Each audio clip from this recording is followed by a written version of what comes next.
So the next contribution we have is from a young woman called Samriti Sani. Samriti is living in Northern Ireland, living in Belfast, but originally from India, and she's currently visiting in India, so she's not able to be with us. What she has done is she has shared an audio, which is, I think, really helpful audio. Samriti is a classroom assistant in Hazelwood Primary School, and she'll reflect on some of her experience in Hazelwood. She also runs a multicultural project called Folk Deep, and she'll talk a little bit about that.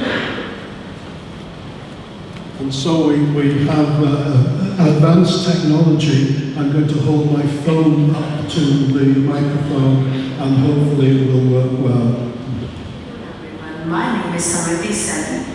I work as a teaching assistant at Hazelwood Integrated College in Belfast, and I also run a cultural storytelling initiative called Folk Deep, which focuses on folklore, community stories, and culture exchange. At Hazelwood, I observed religious education classes where students learn about Hinduism, Islam, Judaism, Christianity, but I noticed something important. Students were learning information, but they were not emotionally engaged.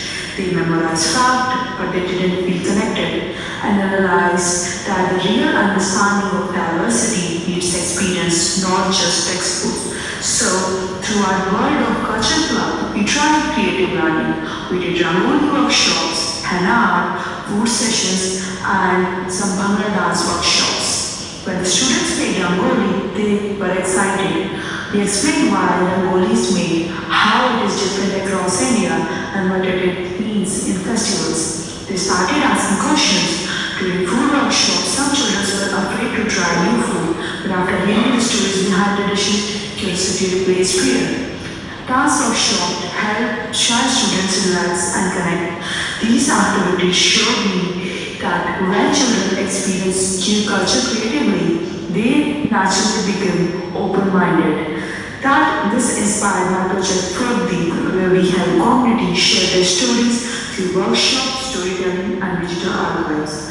My long-term goal is a digital platform where communities can document these traditions in their own voices so people feel seen, heard, and respected. From my Hazelwood experience, I believe diversity education could include three things: creative activities like art, music, and storytelling, real explanations behind traditions, voices from real communities. Because diversity is not just about learning facts, it's about building empathy. Where children paint Rangoli, try new food, or hear someone's story, they stop seeing difference as strange. They start seeing friendship, and that's how education quietly reduces racism and builds understanding. Thank you so much for listening, and I'm really sorry that I couldn't send a video, but there was something wrong with my camera. That's why I couldn't send a video, but I hope this helps. Thank you.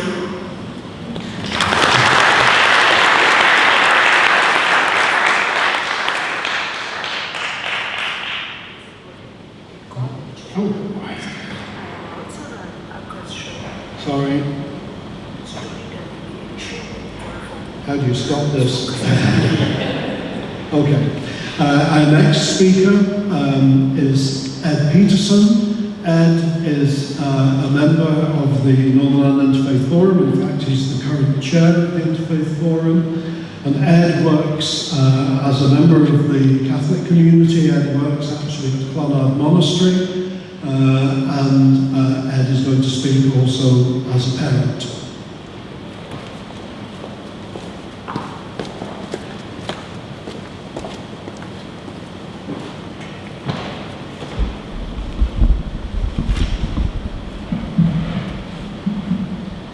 So good evening, everyone. Thank you, Norman. Thank you, Evan, for the invitation to be here. I feel that I would like to start by Norman mentioned I work at Clonard Monastery. I worked for many years with a priest there called Father Jerry Reynolds. And Father Jerry often referred to himself as a Christian with his L plate on. So I carry this a lot with me, because for me, a lot in this issue, and I think that's something, you know, having an L plate down could be something that would apply to people from other faiths. You know, as we go through life, we're constantly learning about our own maybe faith or belief tradition, but also about others. And that for me, not being a teacher or involved in education myself, but having had 4 children go through the education system here, and as a Christian, a Catholic Christian,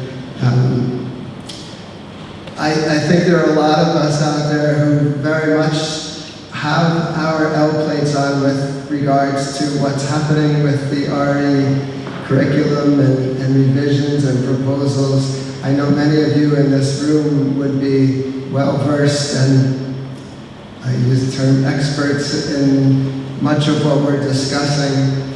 And I just hope that there will be many people who will be open to learning, you know, and learning from people like yourselves. The great advantage for, I think for me being part of the Northern Ireland Interfaith Forum has been getting to not necessarily know about other faiths, but to actually know people, to know Muslims like Naomi and Baha'is like Edwin and many others. And that goes beyond just those from a particular religious or other faith and belief, and having the humanist involvement is also very important to us in the Northern Ireland Interfaith Forum. I think in this issue, I also want to talk about the Quakers, because I feel there's something in our common humanity together, something of the importance of silence. And there's such a beautiful room of people here with a heart for what we're talking about tonight, and we're hearing various words and so forth, but I also just felt that there's something of a power in kind of sitting together, just being together, maybe allowing some time for silence, because sometimes what we're discussing for many of us can feel overwhelming. The other thing, maybe from a Catholic perspective, I really would hope from that perspective there's been a tremendous welcome for what's happening. Pope Francis wrote an encyclical that, for me, next to my Bible, is quite important. It's called Fratelli Tutti. It's an Italian title for that we are all brothers and sisters, not just Catholics, Christians. He means we are all, every one of us, share in this journey together. And just as I was sitting in Mass and Clonard this morning, the reading that we had from the Gospel was the one that said, "Do unto others as you would have them do unto you." And I just thought that's really interesting, because I think that's such a beautiful approach. And we had within the Interfaith Forum, we had a gathering where in each of the faith and belief traditions, they had something of that golden rule that they talked about together. And I think if from people of different faith traditions and belief traditions, that we can always kind of keep that in mind. And that's why every single child or parent's view has to be held in with such importance. And if it's not good for one, then it's not good for all of us, and we all have to share in that sense of solidarity together. And I'm so excited for the draft